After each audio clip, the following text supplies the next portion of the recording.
Well, thank you for being with Richo and me tonight. Now, I think the political world is aware that there's a federal litmus test coming up in the bellwether seat of Eden-Monaro by-election. The coalition, or that is the supporters of the coalition, not necessarily the parliamentary parties, believe that John Barilaro, the Deputy Premier of New South Wales who lives in Queanbeyan, is known in Queanbeyan. They believe Barilaro could win the seat, notwithstanding an outstanding Labor candidate. We'll come to that in a moment. But you can't win Eden-Monaro if you can't win Queanbeyan. But then the coalition have torn themselves apart, and the blame can be placed squarely on McCormack, the National Party leader. He refused openly to support Barilaro, and indeed when this issue of Eden-Monaro was raised at a joint party meeting recently, and Scott Morrison, as was his entitlement, announced to the party room meeting that the Liberals would be standing a candidate, my understanding is McCormack remained silent. In the whole party room meeting, McCormack did not once utter a word, defend or flag the argument that the Nationals would be running a candidate. He should have been on his feet saying, hang on, we should settle behind one candidate and take the seat from Labor, held by the very good retiring Labor member, a distinguished military servant, Dr Mike Kelly. There was polling early that said Barilaro could win the seat. McCormack was obviously frightened of Barilaro getting to Canberra because McCormack's leadership is shot. It's just a matter of someone like Barilaro putting their hat in the ring and saying, we can't go on like this. Well, now it appears as though Barilaro won't stand. Andrew Constance, the high-profile Liberal, who has been brilliant in the bushfires, won't stand. And so this, as I said, very good Labor candidate, Kristy McBain, has been given a head start, and she's making every post a winner. The most recent poll of only last week has Labor leading the Liberals 51.1% to 48.8%, based on preference flows from the 2019 federal election, and that is a very, very big margin in Eden-Monaro. The coalition don't yet have a candidate. But interestingly, in an automated phone poll commissioned by the Australia Institute, and they're a bit of a left-wing outfit, I might add, but almost 30% nominated the economy as the most important issue. Now, we know Scott Morrison's personal popularity ratings are sky high, but if it's the economy, can the coalition win that argument, given that the economy has been put into a coma? Richo wrote only last week correctly and accurately, and he and I talked about this last week, that you can't win Eden-Monaro if you can't penetrate the rock-solid Labor vote in Queanbeyan. But he also said, and Richo's like me, he thinks this is a good Labor candidate, this Kristy McBain. She's the Queen of Bega, but perhaps no one knows her in Queanbeyan. Well, let's hear from her and meet her. She joins us from Tura Beach in New South Wales. Now, Richo, over to you with a few of your penetrating forensic questions. Here we go. Good evening, gents. Before we start, can I just say, I'm sorry I'm not wearing my orange. Wear Orange Wednesday. Our SES volunteers were absolutely magnificent on the ground during these bushfires. The SES have actually done an amazing job down here too during this COVID lockdown, frequently posting dancing videos of themselves on Facebook to keep us all entertained. So a huge shout out to all our SES volunteers right across the Eden-Monaro and right across New South Wales. They've done such a fantastic job, not only during these bushfires, but in times of trouble we also have with floods too. So shout out to the SES. I think we all agree with that. They have been fabulous. Getting back to the job at hand, how does a girl from your neck of the woods get herself well known in Queanbeyan in a hurry?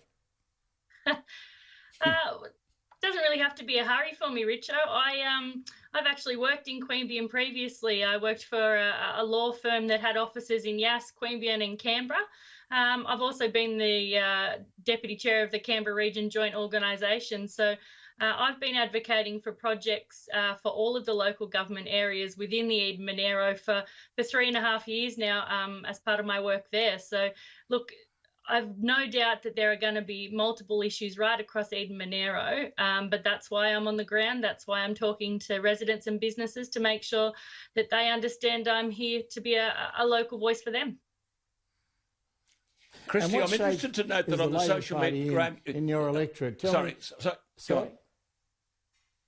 No, I was just saying, what shape is the party in your local electorate? Do you have lots of people who can man the booths and hand out your material and proselytise? Yeah, there's a lot of local Labor Party members around, and obviously with COVID-19, it's kind of unclear at the moment how this election's going to take place. Obviously, campaigning is going to be a little bit different than it would normally be with the restrictions in place. But look, I'm really buoyed by the support I've had from people who are Labor members, but also from people that aren't Labor members that just want to see politics done a little bit differently. And that's part of the reason that I'm running, because I think any change you want to see made has to be made, and only if you're in there to make it. So that's why I'm running.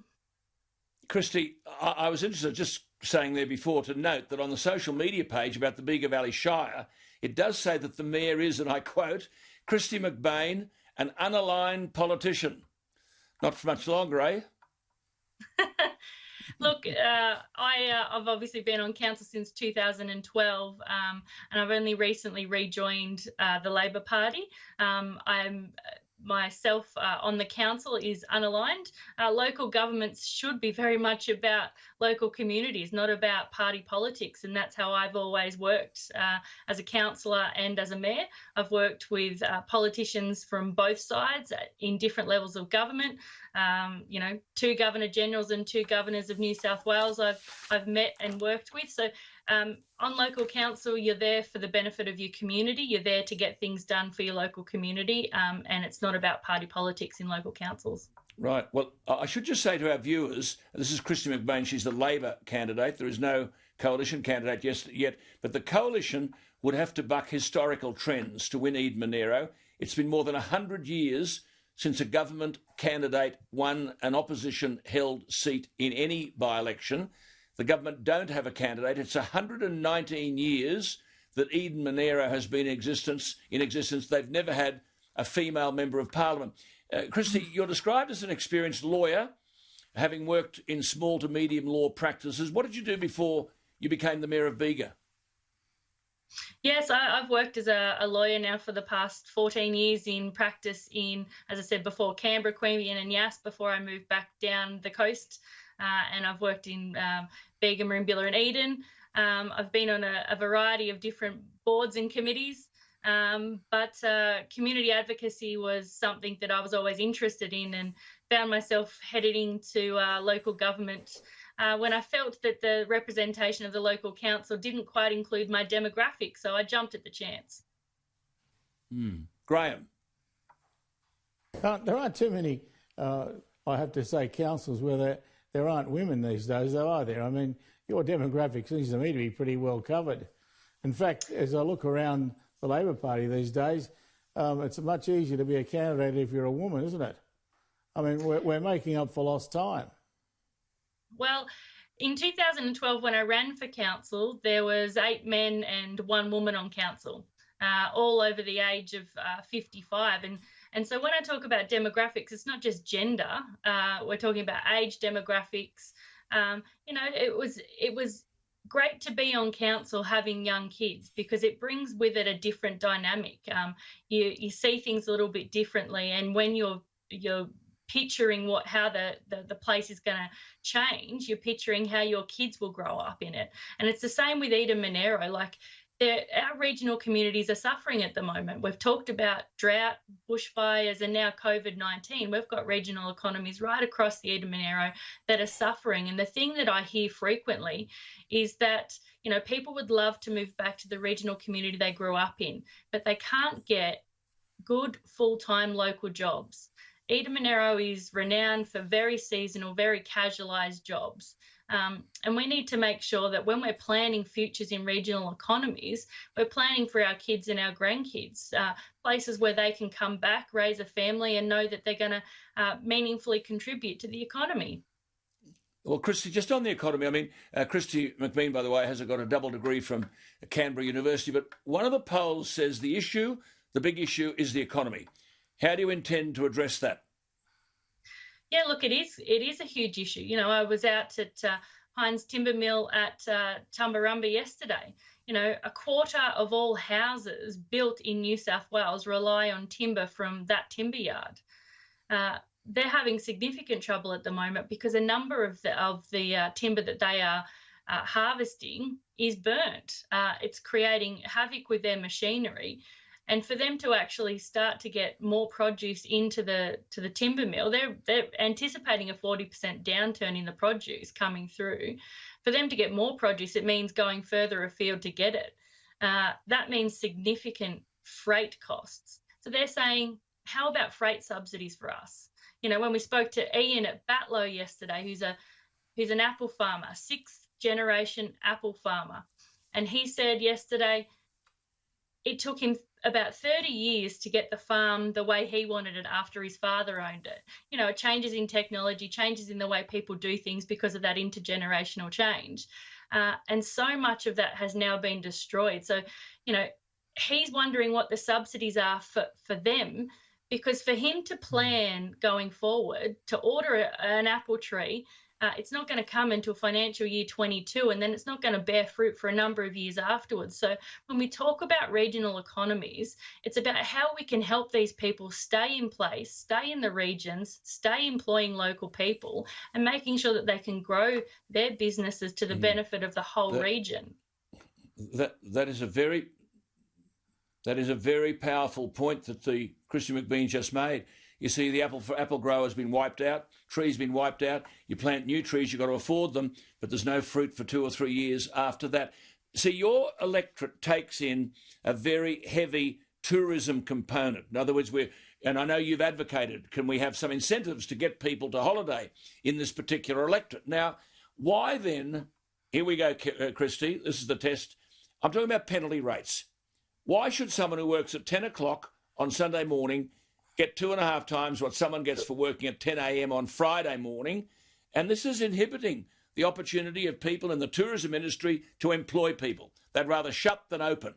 What do you make about it? Is in 2020, can we justify post-coronavirus penalty rates?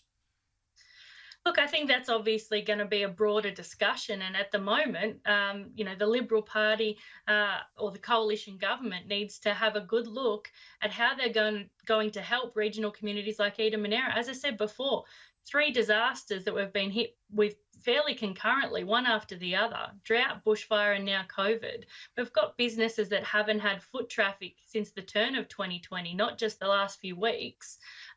We've got, as I said before, a highly seasonalised, a highly casualised workforce, some of whom aren't eligible for the JobKeeper package because they haven't been in that role for more than 12 months. So, you know, it's easy to talk about penalty rates, but in the grand scheme of things, there are a lot more things going on right now on the ground that we need to talk about, because we can't let regional communities suffer. Well, talking about suffering, you've been through this bushfire thing, and you and I have talked about it before, and Graham has as well. The federal government provided $2 billion in bushfire relief. The state government gave money. The public gave $500 million. Have your people seen this money? Look, I think that's the hard part. And I know I've got people along the coast in Batlow, in Tumbarumba, in Tumut and Adelong, in Braidwood, who have lost a great deal. It's really difficult to politicise an issue when you know there's people suffering. But we have to make the point that I think $1 in $8 has gone to the people on the ground. Now, we've got people, as I've said before, living in caravans and tents, and some are doing so by choice because they can't leave their land. You know, they've got fences to rebuild, they've got livestock to take care of, they've got businesses to continue to run. But we need to support them the best way we can, you know, whether that's with portable water, whether that's making sure that their sewage and sanitary needs are taken care of, whether that's making sure that they've got enough generator and electricity support there. I just don't think that there is enough help for these people on the ground. They're not getting it like they should be. And COVID-19 happening so quickly on the back of bushfires has meant that recovery processes have stalled somewhat. The best thing about recovery is getting people out and about, communicating with each other, communities coming together. And these people have been told to isolate and stay at home. And that isn't great for anybody or anybody's mental health. So, you know, there are an array of issues stemming from bushfires. Most significantly, one of the reasons I decided I had to run was because the Bega Valley's had 3 bushfires in 2 years. The recovery process has to be streamlined for people. It has to work for the people impacted. And that means getting a case manager for every person impacted. It means that case manager making the phone calls to various agencies and sorting things out for the people. They can't do that. They can't be on the phone to various agencies, wasting whole days tracking down what support that they might be able to be entitled to. These people have got lives to lead. Is anyone tracking down the $7? Kristy, that's much. I mean, is anyone tracking down the $7 out of the 8? That's what I'm wondering. I mean, where did that go?